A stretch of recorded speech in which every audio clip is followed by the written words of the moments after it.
ജീവിതം പോലെയാണ്.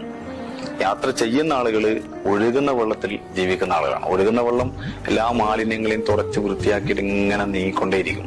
ഒരിക്കലും ശരീരത്തിൽ മാലിന്യം ഉണ്ടാവും.